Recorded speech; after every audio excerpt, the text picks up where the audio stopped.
I'm Tom Canetti and welcome to Uncensored Stories. Today we're welcomed by Avishai to talk about Taoism. Thank you for joining us, Avishai. Hello, happy to be here. Why don't we kick things off by talking about the history of Taoism, where it originated and why? Okay, and why? That's an interesting way to start off. Where does anything originate from anything, right? So Taoism, heavy question. So Taoism, let's give just like the most brief overview of history. So Taoism is like a philosophical / religious belief system, if you will. And it originated in ancient China. So you have roots of it going back 3,000 years ago, but you can actually see the first concrete version of Taoism in the book by Lao Tzu, which is known as the Tao Te Ching, and that was about roughly 2,400 years ago. It's really hard to say exactly the year it was published. You know, it's not like today when you have data of everything. Even the author, Lao Tzu, which is accredited as being the author, nothing is known about him. It's like one of his mysterious characters of history. And as we'll maybe talk a bit longer, it actually fits really neatly with the theme of Taoism, which is actually not being pompous, not showing off, not being not accepting fame in any forms whatsoever. And even the fact that Lao Tzu isn't known by historians or even during his time actually embodies this philosophy quite well.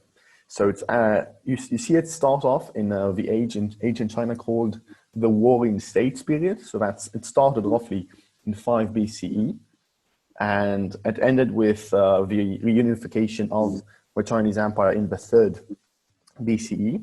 And the thing is, this time is also not by coincidence the same time as the 100 Schools period. So during this time, there were many philosophers and thinkers and, smart Chinese old men, what people like to quote on the internet, just like talking and arguing over the right way to live and the right way to run the state. And actually Tao, the term Tao, as we'll get to later, it actually means the way. Tao is the way. That's like Chinese for way.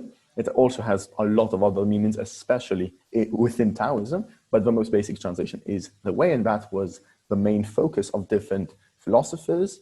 More famous maybe than Lao Tzu are Confucius and Sun Tzu.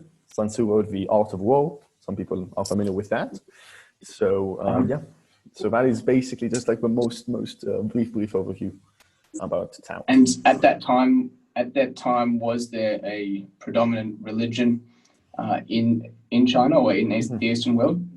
Okay, so that's a good question. So actually, that is exactly the thing, that although there were, basic acceptance of certain traditions, looking at the old dynasties of the past, like the past from the 5th BCE back to 1000 BCE. Generally speaking, there was nothing but united the Chinese people, because the countries were divided. There were many different small countries, and every single, let's say, prince and leader of these communities wanted to reunify the kingdom. And because in the terms of the Chinese, it's to reunify everything under the sun, everything under the sky, and everything under the heaven. And that's exactly why, because there was no unifying philosophy during this time, that you see, again, 100 schools of thought emerging and just debating endlessly about what is the right way to lead. And actually, so after, amazing works have been developed and amazing debates and written texts, what we see in the last 2,000 years, maybe until the rise of communism in China, is what ended up happening is like this, hybrid of these different philosophies, namely Confucianism, Taoism, and legalism.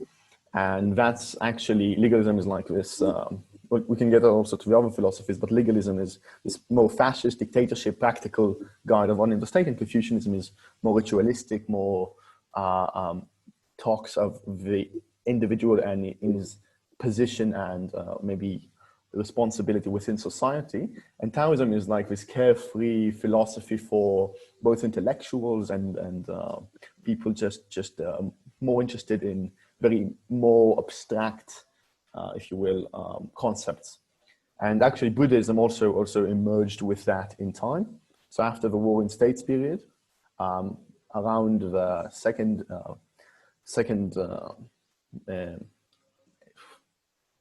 so about 100 years after the birth of Christ, right after Christ, you see Buddhism joining this mix, and that is like the philosophy that again we know in popular culture as being traditionally Chinese, right? That you have a smart old man saying all these like weird anecdotes which you don't really understand, and that is actually the origin of that. So just maybe to connect it to some other modern concept, Taoism, because it's a little abstract. So Taoism is actually the yin and yang symbol. The yin and yang symbol we know in tattoos and t-shirts and whatever. That is actually Taoism in origin. And also from Star Wars, Star Wars, there's always talk about the Force, the Force, what is this Force? Yeah. The Force with everything, the universe. That's basically the Tao. That is basically the concept of the Tao. Really? Yeah. Was that inspired from Taoism? It was directly inspired by that. And actually, after I would, if I have one goal in this conversation, is to anyone listening, enjoying it, to just pick up the Tao Te Ching and read that book, because it's extremely short. It's just 81 chapters, and it's like every chapter is basically a poem. 81 chapters? Yeah, 81 chapters. Yeah, but it's every chapter is a page, so it's poems basically. Okay. So it's extremely short. You can really finish it. You can really you read a poem, you meditate on it a bit, but basically you can finish it in one sitting, and it's an amazing reading experience, just because it's one of the most translated books in the entire world. Though people are not very familiar with it, and again, it has been translated. Is that sort of like the Taoist manifesto, if you will? Yes, that is the canon. That is definitely the canon, the Tao Te Ching. There's another, maybe a little, maybe less influential, but still extremely important and shaping of the Taoist tradition, and that is the Zhuangzi, and that is I think that is actually a more interesting book, but we can also get into that later, and that also really shaped what is Taoism, what it means. So.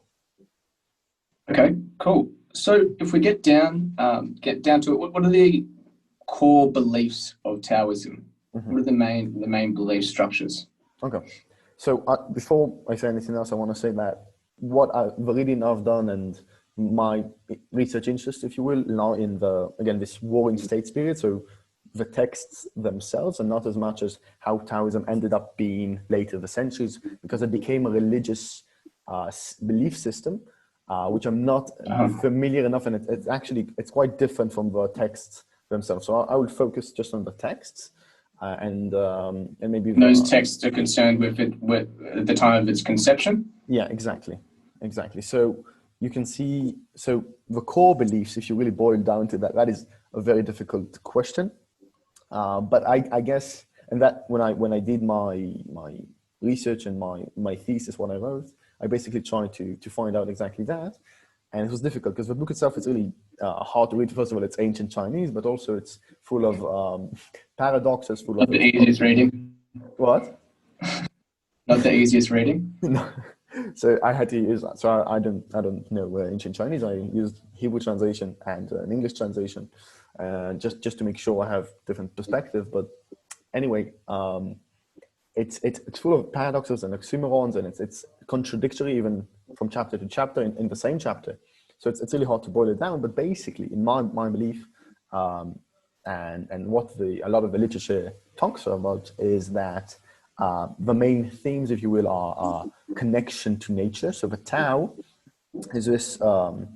It's like the Star Wars Force is like this concept, if you will, principle of guiding the universe, which we have no ability to understand fully with our, normal cognitive rational capacities. It's not something we can talk about and just understand it. We have to actually live by nature's rules. So nature is, I think, the most important part of this metaphysical system. So understanding what is nature. So nature is water. Water has this quality where it just exists, right? Water just floats down wherever it needs to, because physics, it just goes with the flow, right? So Taoism is really, a lot of times you can, compare it to water, just as this, and the book does that. It just goes with the flow just because existence allows it to. And this is actually the main call of Lao Tzu. And what it's, the basic message, I would say, is for anyone reading this, but it was also a political essay. It was meant for different leaders during this time, right? To how to best behave, a moral character of a leader, and so on. So it's basically telling you to be like water. Do not act more than you should. Understand that, all this human, how would you say, obsession with wealth, with power. It's all so wrong in the basic sense, just because it's a human idea. We fall, and this is how it connects to language. Language is one of the most basic, most important topics this book discusses, and how this book, this concept of a Tao, because it says Tao is something that is, again, we cannot really access it with rationalizing about it, with thinking about it, with talking about it. So basically, it says conversation, written or spoken word, has no use when we engage with the ultimate truth of the universe. Right? So it basically says that all this, again, and connects to this part about gaining more knowledge, more power. This book, just negates everything that was believed during this time. But even today, like a lot of how, our basic axioms in the Western world today lies on this principle of the logos, the spoken and written word, and just the fact that by speaking more, by understanding more, by conducting more research and science and understanding the world, again, verbally, we're going to get to this, truth somehow. But this belief system, this philosophical system, basically says that, what makes you think that words and just continuing to speak will get you to this point of ultimate truth? And the truth is nature. Nature is much more close to the truth than anything we can talk about. We can talk for days and years, but nature is the ultimate truth. It's the universe. It just exists. And by, just like surrendering ourselves in this passivity like water, we may have access to what is the right way to live, the right Tao. Okay, and again, this is tell me if I'm going a little fast and it's a little confusing, but no. So basically, this is, again, it's going against different Taos, different belief systems, different philosophical systems of Confucius, of Mozi, and other Chinese philosophers, which, again, they said, okay, there's a right way to live. I'll tell you about it, and then they write about it, right? And they say, this is the Tao, this is the Tao, this is the Tao. The way this book, the Tao Te Ching, starts off with is basically the way that can be spoken of is not the eternal way. Okay, so the Tao that can be Taoed is not the eternal Tao. So it basically negates all the verbal human cultural constructs of what is the right way of living, and says the moral authority is not any human. It's not Confucius. It's not Mozi. It's not anyone ever. It's nature. It's the universe. It's the Tao. Something beyond us which we cannot access just by talking about it. And even the book, because it's so short, actually embodies this philosophy. The less you speak about it, the less you discuss it, the more you can understand it. So that is definitely what I love. I loved this book so much for, and again, I really recommend anyone interested to read.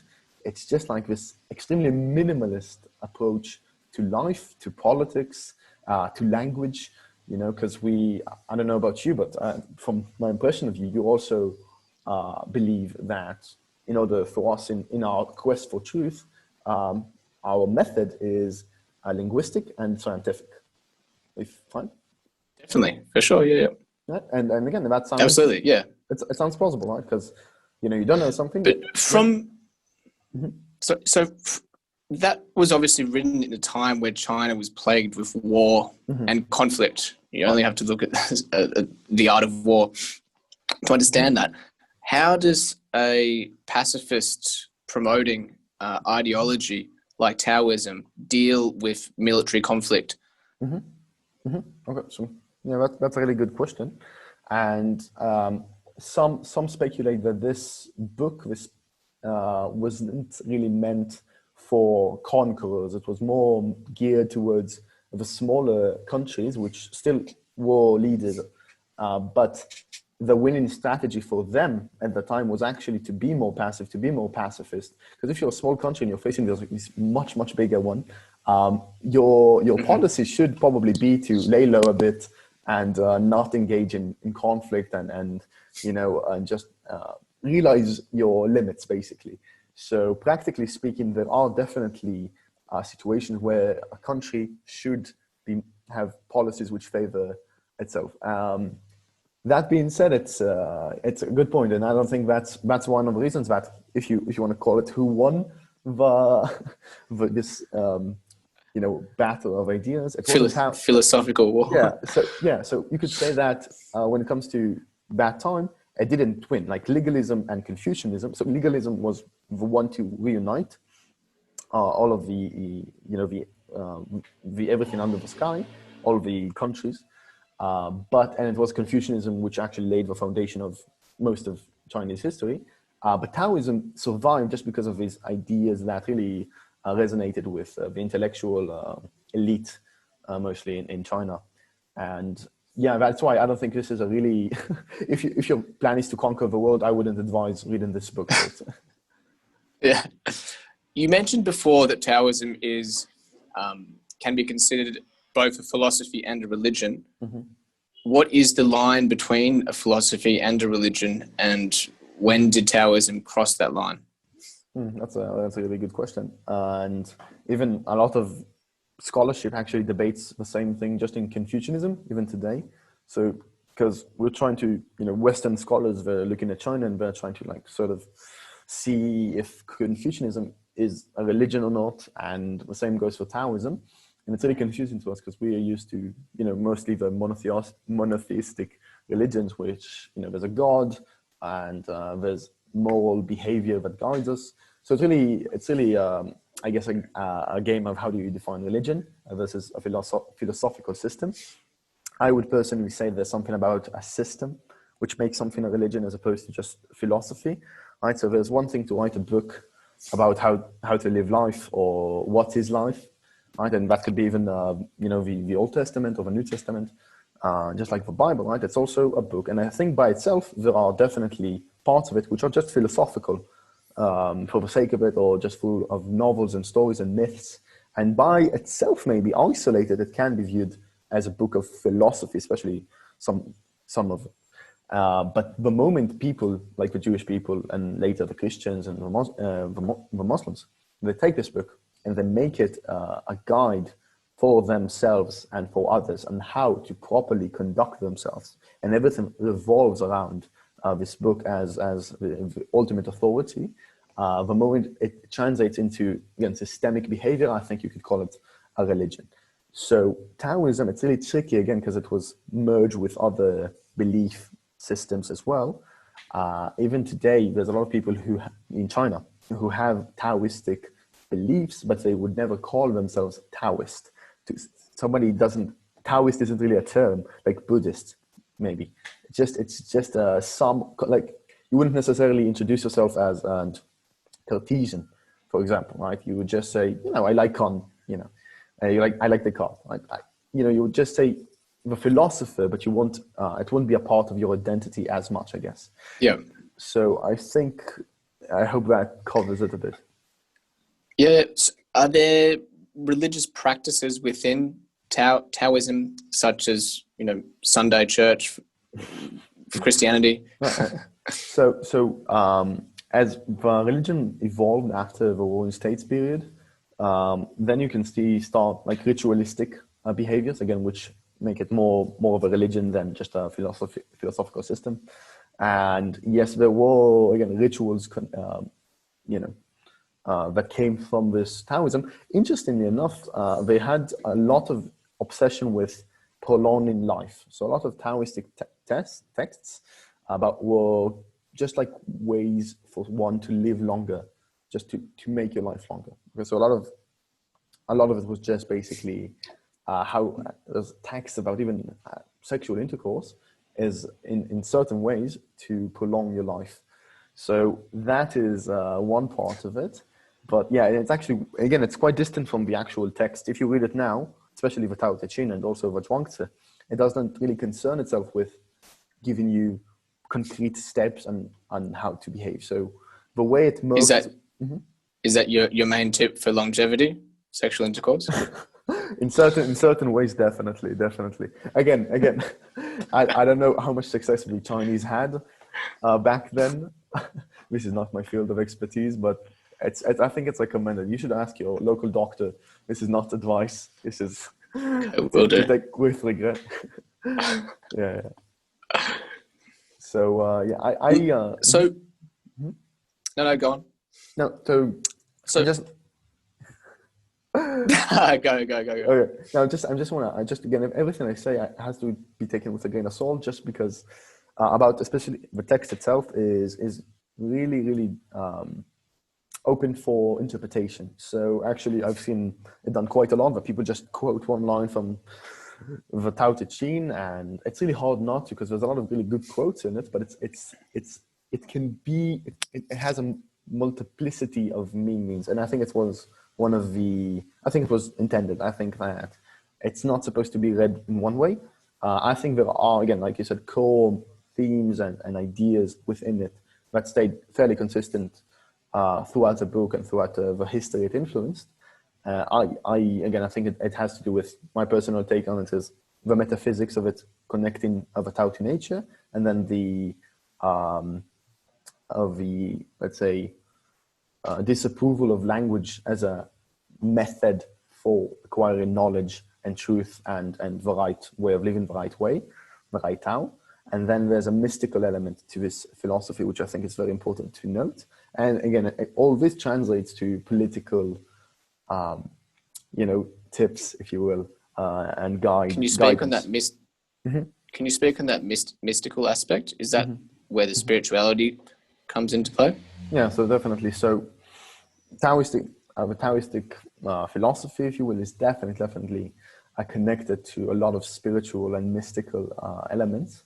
And just because of the way, again, the Tao, this concept we shouldn't even be talking about it, because we really can't. Like, it doesn't matter how many words are used to describe it, you would never have a conception of it, okay? So just because, okay, so this is the word, but maybe the most fitting word for it would be ineffable in the sense that you cannot experience it, you cannot know truly what it is, ever, all right? So just because of that, just because of if the core thing you believe is something inaccessible, that makes it, I think, automatically mystical, right?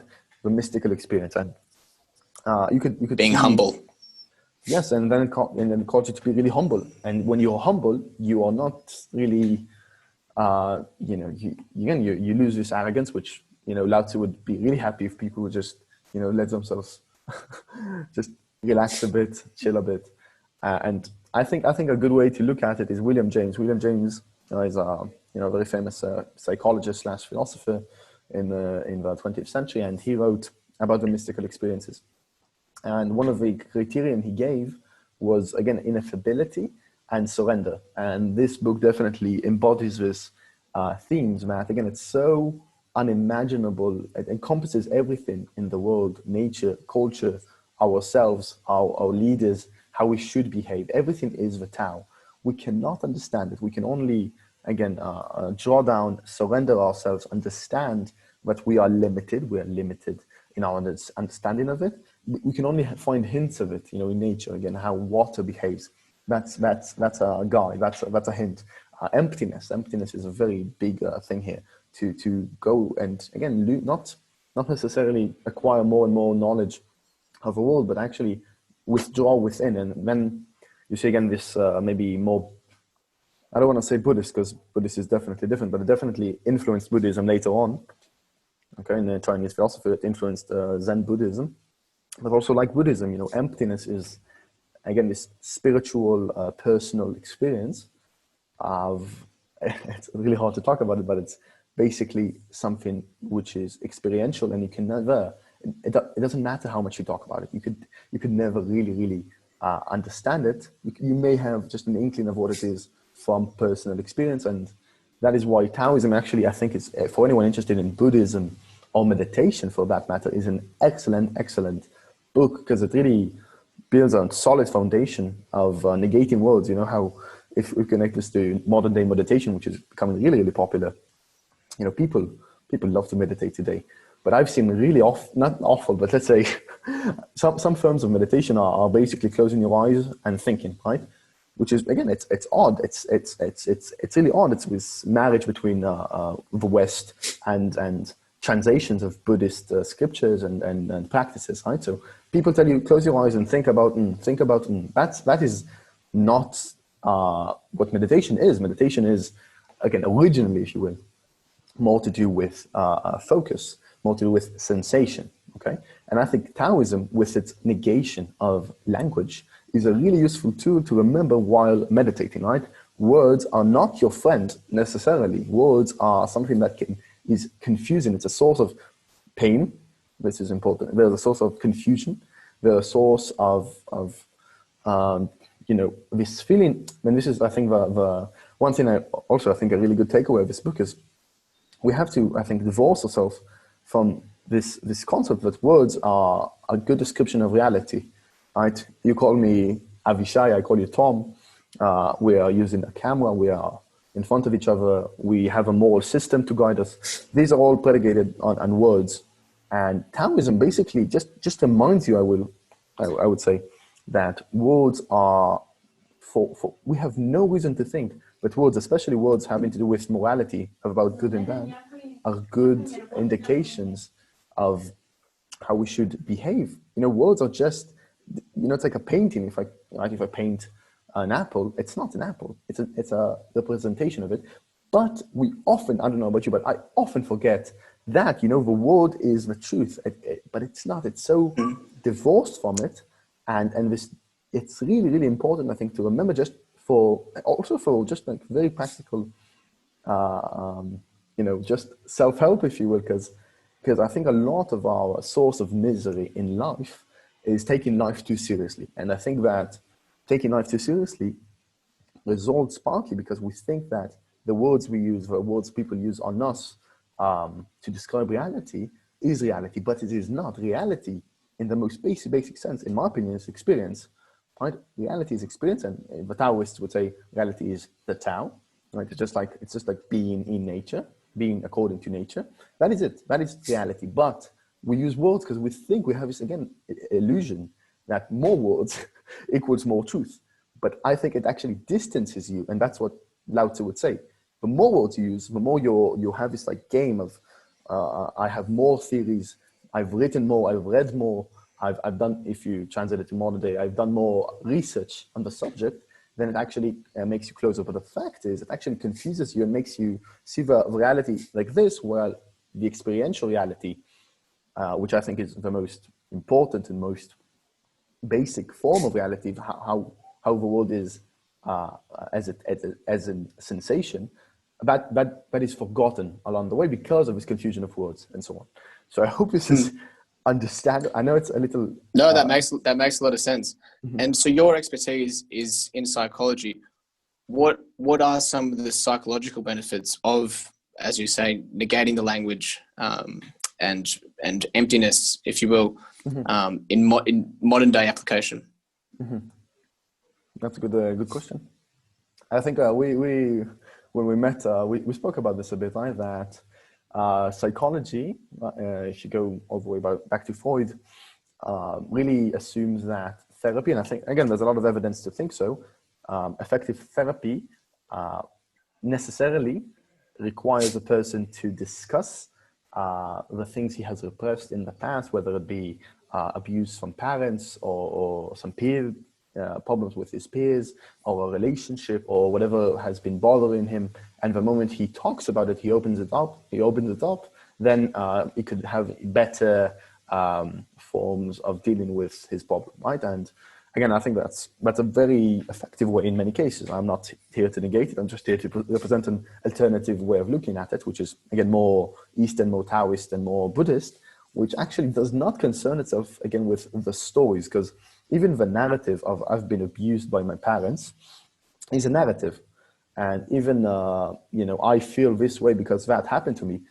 You can go and play this game of what happened to us your entire life. Some people go to therapy for years and years and years, and it may help, it may not. But the fact is, as Taoists and Buddhists, I think, would say, you're looking in the wrong direction, like looking at the memories of what happened to us, and the words we use to describe these memories. It's just one form of dealing with these problems. Maybe a deeper method of dealing with these problems is by observing sensation and experience. So this is not, okay, now what I'm about to talk about is not strictly Taoist, but again, Taoist, I think, would back this up philosophically in different ways. But basically, because if you look deeply, even neurologically speaking, pain, whether it be pain from, again, a traumatic experience or anything else, it's just something that you can, feel. It's a feeling that is entrenched within you. It does not really matter, in a way, what is the source of the pain. If there's a way to deal with that pain directly and through Buddhist meditations, I think Vipassana is mindfulness. Especially the goal is to watch, just observe sensation. And if you can really focus, you can really watch sensation as it unfolds, you realize that this sensation isn't as you have thought it was. Because again, it actually makes a lot of intuitive sense. Because if you go, you fall, and your hand is hurt, all right? Your hand is hurting now. Talking about how much it hurts would all do so much in order to help your pain, right? It could help because it would, it will frame the experience of pain in a way that might be constructive or negative. But it is one way of dealing with the pain. A more intuitive way to deal with the pain is to observe it directly, right? Instead of telling a story about what happened to you, you directly look at it. You look at the feeling of what it makes you sense. And again, this is, I am no expert, but it is, I truly believe that people that have a lot of experience with meditation, long meditations, with a lot of focus involved, can see pain as what it is, and pain for what it is basically sensation. And this is, now I'll connect it back to Taoism. I think Taoism personally has been a huge benefit just for the negation of two specific words, and that is good and bad. Because for the longest time, my philosophy was pain is bad, pleasure is good. Okay, and then I got, I think most people would assume that is the case, right?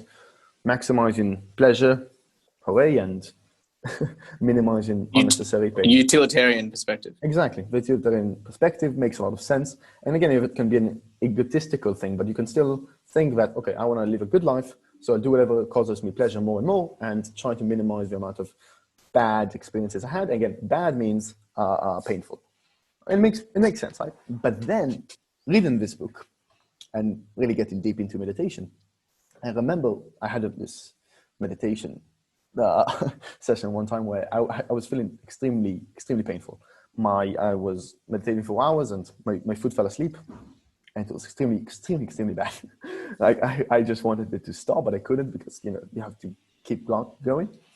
And then I just looked at the pain, and then I really thought about it, and I realized that this, again, marriage, this intuitive marriage we have within our culture, but also within our biology, but especially our culture, that pain equals bad, is nonsensical when you look at it from a natural perspective.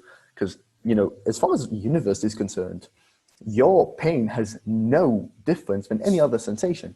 Sadness, happiness, pleasure, all these are just different sensations. It's a different way of thinking, but relating. But from an evolutionary perspective, isn't pain in our bodies for a reason? Isn't that to sort of, as a survivalistic perspective, to escape animals or to escape danger?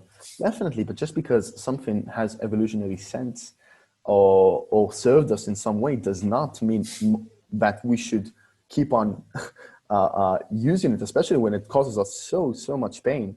Again, not pain. Again, again, that's the thing. You see, but the words we use even are so deeply entrenched that pain is bad. I can use it interchangeably, right? But you're right. It has evolutionary sense. Of course, it does. Pleasure obviously would make you, evolutionarily speaking, more successful. But again, if you want to talk about evolution, you're saying that's a choice. You're saying that's a choice to let that affect you negatively from a psychological perspective. I think it is. I think definitely it is. And I think that this book really talks about it in the sense that it talks about the distance between good and bad. And it asks the question, what is the distance between good and bad? Which is, it's interesting because, again, and this is back to the yin and yang, two sides of the same coin, right? You just, with time, you go around and you have a bad experiences, a painful experience, and you equate it with being bad.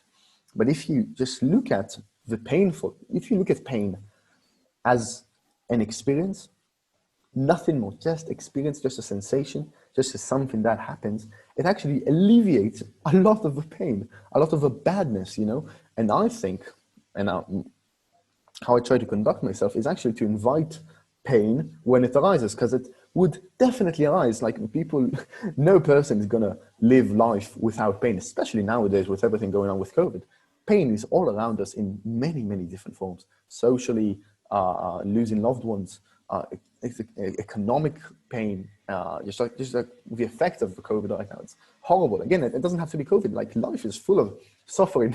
Nobody needs a lesson to know that. You just encounter it, and just like allocating all of our effort into maximizing pleasure and minimizing these like painful experiences is a losing game. It's a losing game because we will definitely, without any doubt, encounter a lot of pain. Everybody I know of is going to get old, and old age comes with a lot of pain. And you're going to encounter people you love die. Everybody's going to experience death. Everybody's going to experience death around them. That is going to happen. There is no question about it. Trying to avoid it cannot succeed in any way. So the smarter maybe approach is with acceptance of pain, and again, not necessarily going into, like some people, they go into like these fasting retreats, and they choose, and also like some Taoists, but and also they try to have like very painful experiences just because, again, they want, I think, to separate this intuitive, again, it's also physiologically between this intuitive marriage between pain and badness and something which we do not like. But again, when next time you have a painful experience, whether it be, you fall down or somebody hurts you, somebody says something bad about you, your conception of reality shatters because the one you loved just left you, right? And that's a painful experience. One thing you could do, and it's and if you combine it with practice of meditation, that might be more effective. One thing you could do is look at this experience of pain and not say, oh, this pain is so bad, I'm trying to run away from that, I'm trying to escape it. Instead, observe the pain very, very, very closely. Look at its characteristics and maybe, look at it and say, oh, this is experience, this is life, this is being in the most basic way. And it's not bad. It's not something that I want to go away. It's just a part of life. And then I know it's one thing to say that, and actually when you're actually feeling pain, to actually divorce it from being bad, from something you want to run away from. But this is, again, back to psychoanalysis. A lot of our pain is a result of us pushing away things we have to deal with. Right? We all have terrible, terrible experiences all the time, and the way we choose to deal with that is, making up something to run away from that, whether it be, something we come up with or anything else. Dealing with pain, looking at it, inviting it over, looking at it as something that is necessarily going to be there, actually allows us to accept it and go on. Yeah. On the negation of language, I find this really interesting. When you see monks on TV, whether they're Taoists or Buddhists or whatever they are, when they take vows of silence, is that trying to negate themselves from the association between reality and linguistics? Is that why they're doing this, to try to achieve that state of just sensations rather than ambiguity derived from language? So yeah, I think definitely. I went only on one silent retreat in the past. It was for 10 days. And again, I think it also puts you in a different state of mind completely, just because you're also socially isolated. Because again, okay, so you can't really look at the negation of language without the negation of culture and society, right? Because when you're around people, the way you're going to communicate with them is by words. And these words become your reality, okay? And by retreating to, a mountain to be alone, for example, really allows you to, because you're isolated, to not let other forms of reality take root in your being, right? Like the reality becomes, like you say, sensation and not language. And that is, I think, again, a truer, if you will, version of reality. And I think, again, when it talks about the benefits of mental health, the ability to go back to sensation when you need to, when you encounter something which is truly dreadful, and not only rely on social forms of reality, can actually be extremely, extremely beneficial. And definitely, I think that retreats are meant to focus on that. Yeah. From a political perspective, this like idea of pacifism or passiveness, does this allow for the opportunity for another state or nation or even an individual to take advantage of other people? So if someone is in the mindset of going with the flow, if someone is not in that mindset and is in more of an authoritarian or opportunistic mindset, does Taoism sort of allow for this abuse of power or conquering of others from a state level, or just even in everyday life? That's a really good point. That's a really good point. I think, again, it's hard to say exactly, because again, the difference between this, looking at this book as it's a guide for the starting leader and a personal guide for mental health, quite different. I think yes. I think that it's this way of being allows room for exploitation. But then again, you use exploitation as a word which is necessarily bad, which is like that's. But again, if your goal is basically to survive well enough with nature, what do you care if you're being exploited? What do you care if somebody else, comes in and takes over your country? Again, this philosophy, its goal is to pacify things as much as possible, if you will. And if you are actually more diplomatic about it and not, full of your egoistic ambitions of conquering the whole of China or anywhere else, the chances you might survive an attack by greater forces are just much higher. And this book, it's actually interesting because this book actually also tells the leader how to rule the state within. So actually, I think it actually talks about lowering the amount of a state actually is involved in people's lives. So actually, it says on one hand, don't make the people smarter. Don't let them make them smarter, because then they might come and call into question your authority. I think that's the implication here. So on one hand, it says make your people do their thing, not.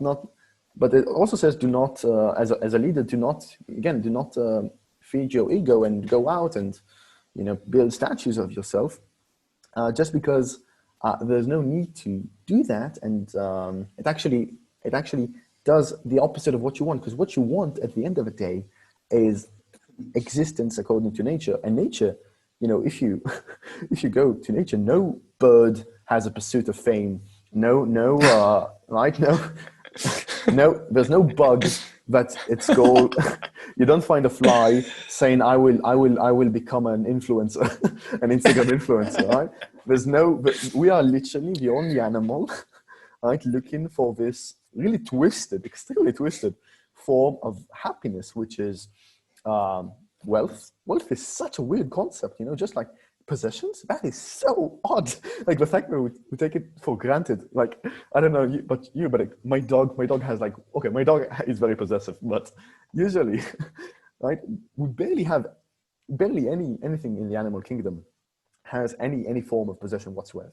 But we, especially today, are so attached to our things, it becomes part of our identity. And when we lose something, money, a phone, fucking a picture, we have this obsession with pictures today, especially with, social media. That is us. That is our social identity. And when we lose it, we feel pain as if we got our arm cut off, which is odd. It's so odd. And again, it's so stupid because at the end of the day, we just make ourselves much more vulnerable because it's not our identity. It's not our life. It's not our life. Our life, our true personhood, if you will, is, first of all, maybe there's no personhood to begin with. There's just existence. There's just sensation. Everything else is a narrative we construct. And as a result of the way our cultures have been built up throughout history, and just again, if you observe, if you go, I challenge you, go find an animal, look at it. I sometimes do this with cats. I look at a cat, and I'm trying to get into its head. What is a cat? What does my cat want? What's his goal in life? And he doesn't. I don't think he's like planning his academic future, his financial future. Right? It's just his goal is basically his taxes. To get the girl he wants. Right? I don't.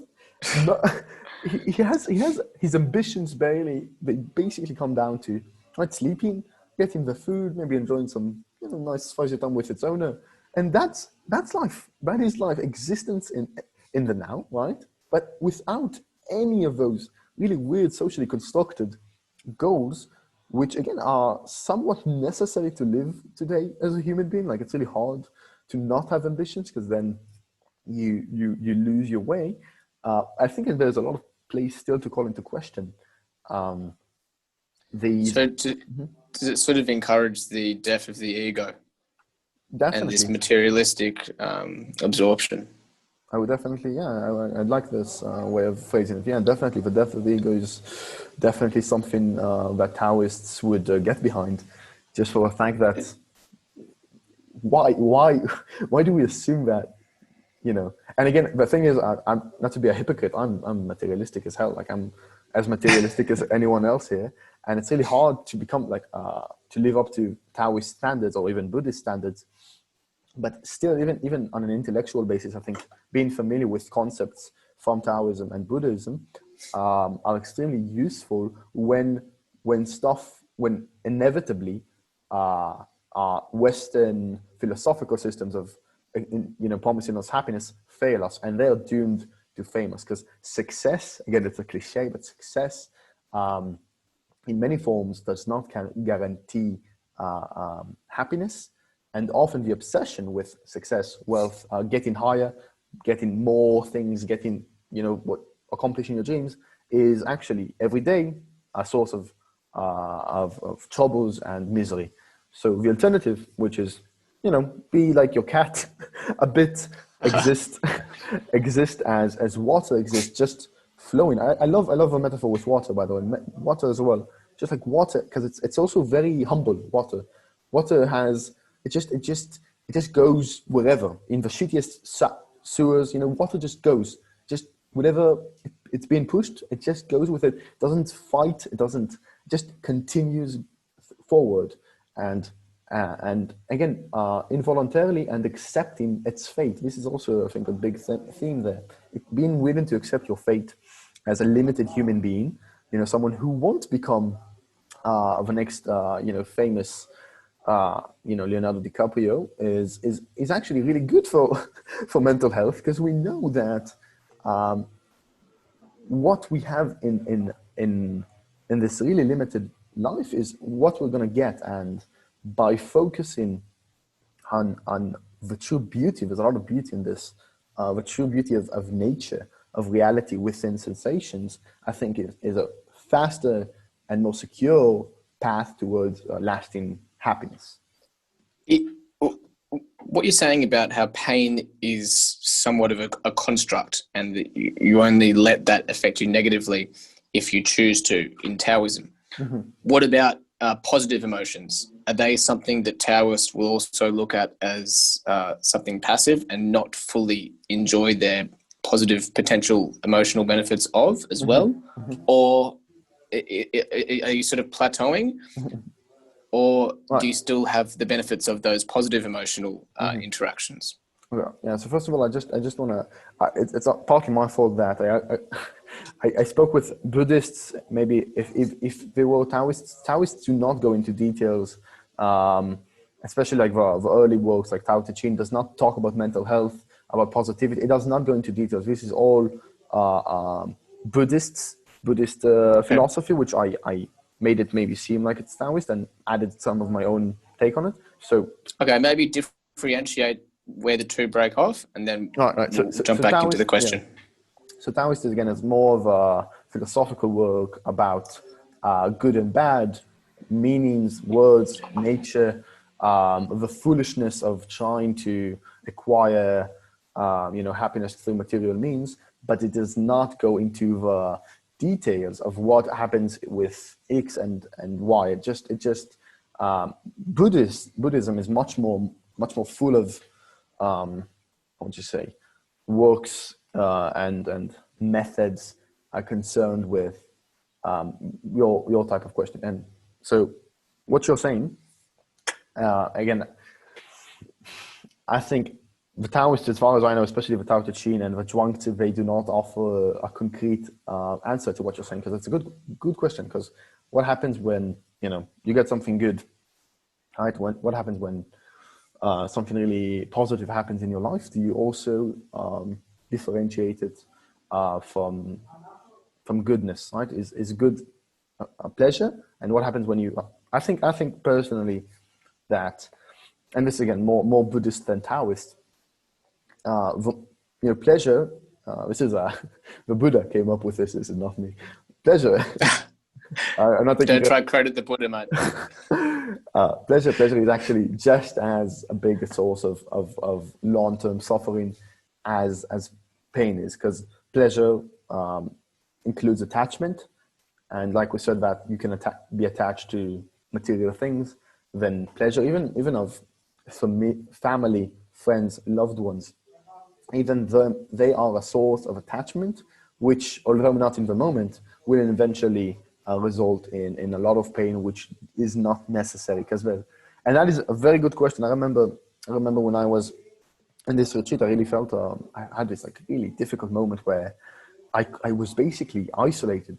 I didn't see my friends and family for a very long time, and I felt all I felt was attachment to them. I felt like I was missing them dearly, dearly, dearly, and I couldn't square it off with this need to let go, with this need to lose attachment and just exist in sensation, especially when you're isolated, right? And you just want to be with other people. So I remember that I was talking to this, just like you have 5 minutes a day in this retreat to talk with your guru. And I was asking, what should I do? And she said that basically what you should do is, just if you really care about them, if you really love them, your family, your friends, then you do have to detach. You do have to make this effort to become whole with yourself when it comes to your own sensations and feelings. And I think that is really, really good, because just when you start and think of the amount of pain and suffering caused by love and attachment to other people, you just see the harm of it, right? So, every broken heart is a result of loving. Every sorrow lasting for years of a parent who died is a result of attachment towards a parent. A lot of the pain we have just because we think about how death is going to look like is partly due to the attachment we have to life as a concept. But detaching from these concepts, or at least, again, because I think you could still have pleasure and love in a way where it is more healthy and does not make you attached to them in this like really problematic way. You could still enjoy life and realize it's going to end. You can still, so there's a spectrum. Yeah, exactly. You could. It's like, when you watch, when you dance, right? When you hear a song, the song doesn't become less good because it's going to end. You're enjoying the song for what it is at the moment, right? It's just good. It's just good. You like it, and you don't think it's going to end. So it sucks. The same goes for everything else, right? So Depends how good the song is, I guess. That's true. But so as to more obviously pleasurable moments, right? So when a pleasurable moment does arise, my take on it, and a Buddhist take on it, would be maybe to look at as you look at pain. So observe the pleasurable moment, but also be tentative to not be attached to it. And that is an extremely difficult thing to actually achieve. This can only be done with really, I think, careful and years of meditation and practice. It's so hard. It's so hard, because the moment you have a good thing, all you want in the world is to keep it, and being able to. Of course, I said, yeah. Yeah. So it's so hard to really let go, but it's only, I think, through this, because this is like also a difference between, actually, I started looking at my playlist recently, my Spotify playlist, and I realized all of the songs are about love and heartbreak, and everybody's like fucking obsessed. If you would meet any one of those like singers in real life, you would say you have a problem, mate. You should, all of them are just like unbelievably attached to everyone. Like the love they have currently, or the love they have just lost, and there's always pain, always in all of those songs, even the happy songs. Oh, I love you so much. These songs are. The moment something bad is going to happen, but it's going to be a horrible song, and you just hear that and you say, oh fuck, that is a lot of attachment in our culture in the West. And then you go to, acoustic songs, okay, and then you don't have these like words telling you to attach to someone, this obsession, and you have more, again, like, mantras. Mantras are basically sounds that are meant to just be there, be in the moment, be in the sensation and in the sound, without, all the songs are like songs with lyrics in the West. They are talking about future of some sort. Right? They're talking about extreme love that is going to, happen. But I think it's so problematic, because again, life is shit. It's shit again, in a very good way. The faster you realize life is it's gonna involve some sort of pain going on, the sooner you are accepting of that pain. And when pleasure does arise, you can look at it, you can observe it, but you should, I think, be careful to the meaning you attach to it, and be willing to accept that it's gonna change, it's gonna end. And I think that is a very, very positive thought, actually. I think that, and this is not Taoist, this is more Buddhist, and the term they use for this is anicca. Anicca is in Pali, and it basically means impermanence. This is the law of the universe according to the Buddhists in the Vipassana meditation, according to Gwenka, and they basically say impermanence is the basic law of everything. And I think similarly, Taoists would agree with that. Change, and just the fact that everything is going to continue according to nature. The only thing that is guiding us is not our own wants, not the wants of our family members, our culture, our leaders. The only true reality there is the reality of nature. And as things unfold, we need to realize we most of the time do not have control over it. And our obsession with control is a source of misery. And just realizing that things are going to change, and whether it be death of ourselves, of someone else, that is actually something that, it's actually, I don't want to say wonderful, but I want to say just natural in the most basic, essential way. Anything is natural. It's if things do not happen, do not change, then that is not life. Change is necessary for life, and you cannot change it. You cannot change the fact that things change. Right? What I'm saying. And I think that is very liberating to know that. So how much does Taoism and Buddhism and Confucianism represent the difference between Eastern standards and ethics and morals to Western morals, and from a religious perspective as well? How different are they? That's what you're asking? Do these values are not very Western? It's quite contrast to what we've traditionally valued in Western philosophy and Western religions. Is that still representative today? And how would you define the basic differences between traditional values in the East to in the West?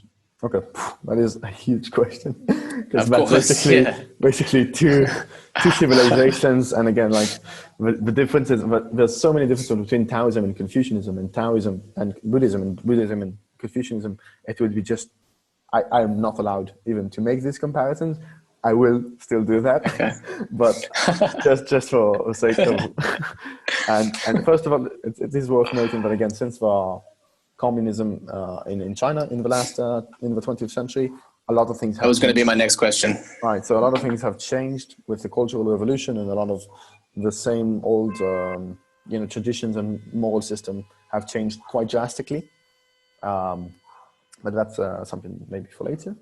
But I would, okay, so again, we have to separate it. So Confucianism, if you have to really boil it down, it would go to piety and familial and societal norms. So basically, with a Confucian, by the way, if you read Confucius, which is again is actually quite short and quite lovely to read, very smart person giving you nice advice for life.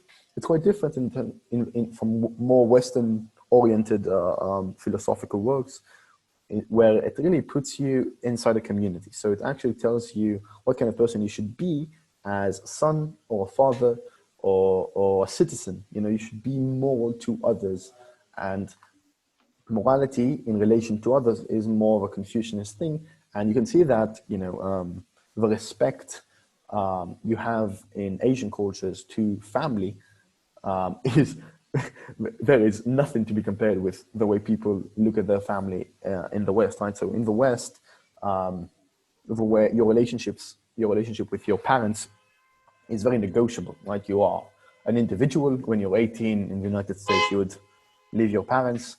You just, they are, friends of yours with maybe they can help you. You love them, but again, there's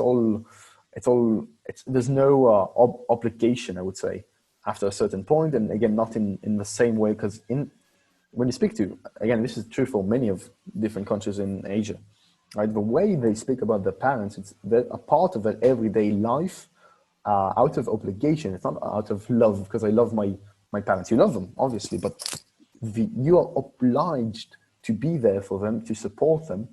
And actually, Confucius talks about if one of your parents dies, you have to mourn them for 3 years. That is a long time to mourn your parents. You must, but the amount of respect they have for the elderly is enormous, and the amount of respect they have for the past and tradition is huge. So that is, I would say, Confucianism. Terrible summary, but some of the core principles in a nutshell.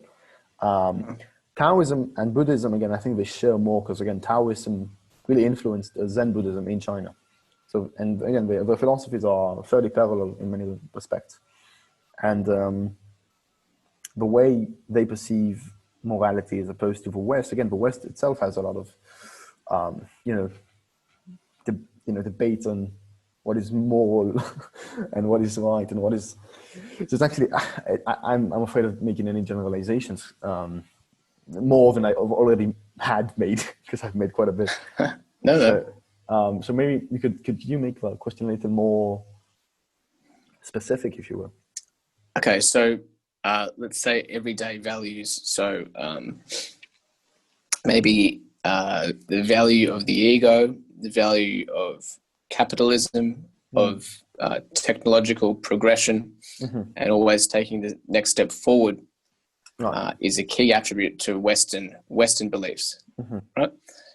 So with this, what you're talking about with Taoism, and also in Buddhism and Confucianism, obviously they're all very different, but there seems to be this common theme of more passive acceptance, and less of a materialistic value.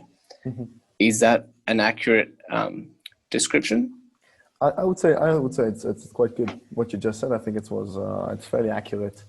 Again, if we allow ourselves to be as generalizing, because obviously you'd find, especially today, a lot of very materialistic, career-focused, moral values in China. For example, you go to China, they would love to talk with you about money and career, and that is, of course. So obviously, I'm talking pre 1940s. Okay, so yeah, so if you go back in time to these core values, again, if you look at Taoism, I think it's worth noting again. It's not it influenced a lot of the religion. Again, religion is a problematic word, but it influenced the culture in China a lot. But if you are like really into Taoism, it will very select few. To become a monk, not everyone's a monk. Very few people can be allowed to be in this position, right? So, and it's not for everyone, right? To ponder the mysteries of the universe and meditate all day. Most people, they have work. They have to live life normally to get things done. So it's not. So Taoism, I don't think it was. It's not shared by everyone in China, especially today. But that's just a side note. The basic comparison you've just made between neoliberal values of materialism, of going forward in life, of acquiring more stuff, of accomplishment. I think accomplishment is a very interesting thing, because accomplishment, people would maybe agree with you, materialism is bad, but accomplishment is like, it's pretty much a consensus. I don't necessarily think materialism is always bad. I'm sorry? I don't necessarily think that materialism is always bad. Okay. But I think you find more people that are willing to say, yeah, materialism is a little too much in our society. I think that is not that extreme, but accomplishment, I think the word accomplishment is actually, there's more consensus about accomplishment being something positive, right? So if you accomplish something, that is almost the literal definition of being praiseworthy, right? That is the goal of life. Kids grow up in the hopes of achieving something. And if you decide to raise your kid as a Taoist, he would not accomplish much, let me tell you. Like the biggest Taoist there is, nobody knows who he really was or what was his real name. So it's like, and again, it's not the goal. The goal is not to make your name last. Because again, it's a delusion. It's a delusion to think that, if you accomplish a lot and your name will be remembered, then you would survive in one form or another. That is a weird, I think, assumption that we have, that we should make, something that outlives us, because we are not going to outlive our life. Our own existence is what we're doing now. And but it's still in the West, like kids grow up with this sense of, I have to accomplish, I have to be something that I am, worthy of my peer groups, and I can, I can stand out and people would look at me in a certain way. We obviously care about, again, it's not obviously the West, it's everywhere. As a social being, you obviously want to be as recognized as best as you could. But the thing is, Taoists, they have a lot of anecdotes actually about people who are very ugly or very unsocial and very quiet people. And the heroes of Taoism are actually these kinds of people. The ugly, quiet person in the room is actually the most Taoist of this, like, really good looking, clever person making everyone laugh. Because if this guy, which does not concern himself with popularity, with, positive impressions by others and their approval, seeking their approval, this guy would find his life much more peaceful if he's, a true Taoist and a true believer of his ways. But this guy, the guy which is, making everyone laugh, he might enjoy that, and he will, and maybe he'll have a lot of moments like that throughout his life. But after those moments are done for, he would be seeking to accomplish more, to do more, to impress more. And the thing is, we are all this guy. We all want to be this, I think, person that can be the center of attention, can be looked at with appraisal. And this game, this race of never ending, is just, I'm repeating myself, but it's a losing game. And the sooner we realize that, but again, we could still succeed. It doesn't, I have a friend, he's awesome. He's accomplished so much in his life, but he kept this fairly Taoist, Buddhist point of view, and it never seemed like he really got attached to everything he did, which was awesome, because then, when he didn't get as far as he wanted, he wasn't, severely depressed because he didn't lose something. He didn't. It's not like he attached his identity. He wasn't identified with his accomplishments, and it was really wonderful to see. That's a good modern day application without having to radically be a Taoist, but to apply a good concept realistically. Right. I think there's this beautiful scene in BoJack Horseman, if you've seen that. Basically, just like this guy's for horses wins an Oscar, and it's like something he's been looking for his entire life, and the moment itself is wonderful, but literally the next day, life is shit again, because these like moments of highlights we're all seeking, they happen one day. maybe the happiness would last a week, but you would definitely go back to your default mode. And so instead of seeking constant highlights, again, a better strategy would be to deal with everyday life and see accomplishments again as nice, wonderful things, but not to obsess over them as much. How did the rise of communism and Maoism and the influence of the Soviet Union change Taoism in China and just, I guess, the general cultural outlook in China in the 20th century?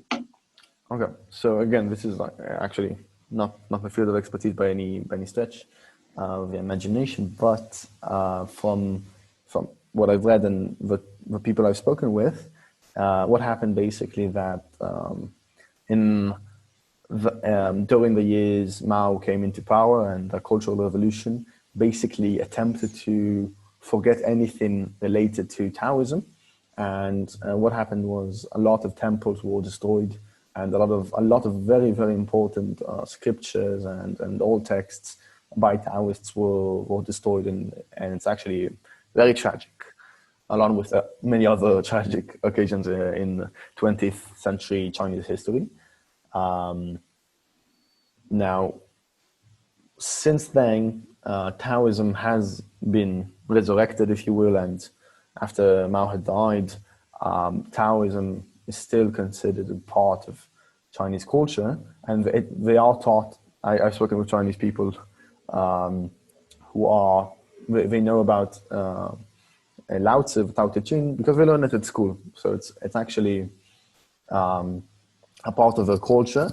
Again, it's some people obviously have more affinity to it than less, and it's interesting because it's Taoism.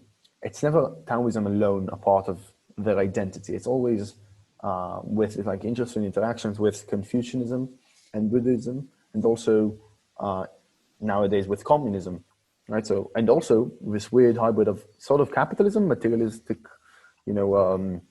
obsession with success and wealth. So you speak with a Chinese person, and my sense of it is neither any one of those things. He's not a strict Taoist or Confucianist or capitalist or communist. He's like a weird combination of everything. So it's really hard. I would be very careful of saying that Taoism has left China, but I wouldn't say that its influence is as significant as you might expect, because obviously things have changed a lot. It's not a cultural thing, and even Taoism, because of its weird nature of being, something that always wants to. It was never meant to be a religion to begin with. It never meant to be a systematic way of living. It became so just because people read it and loved it and wanted to live according to its principles. But again, there's a lot of people who live by Taoistic principles, and they would never call themselves Taoists. So that is also important. So it's really hard. It's even a big question how many Taoists exist, because if you ask a Taoist if he's a Taoist, he wouldn't say so. So that is also a problem of quantifying this phenomenon nowadays. Okay, awesome, Avishai. Thanks so much for talking about Taoism. I thought this really informative. Was there anything else you wanted to speak about? There was one thing. Oh, yes. So again, if somebody has survived the conversation thus far and is curious, I would. But there's two sources I would point to, and the first is obviously the Tao Te Ching, the actual text to begin with, which is wonderful, wonderful, fascinating, transformative in many, many ways. Very short, and you can find it online for free too. Also, not even a better source maybe, or just as equally great, I guess, for anyone interested, is Alan Watts. Alan Watts was one of the first people to really deal with Taoism directly, and he did a lot of lectures online during the 70s. And if you Google, write his name on YouTube, you would find literally hundreds of hours of his lectures, and they are just incredible. They are really deep and fascinating to listen to whatever you're doing. And definitely his take on Taoism, Buddhism, comparison with the West and Western values is invaluable and just a wonderful listen. So that is definitely something I would recommend. So Alan Watts as well. So that is, I guess. Avishai, thank you, mate. Thanks again. Make sure to follow the Rocky Road post on Twitter, YouTube, and Instagram. Yes, do that. Thanks, guys.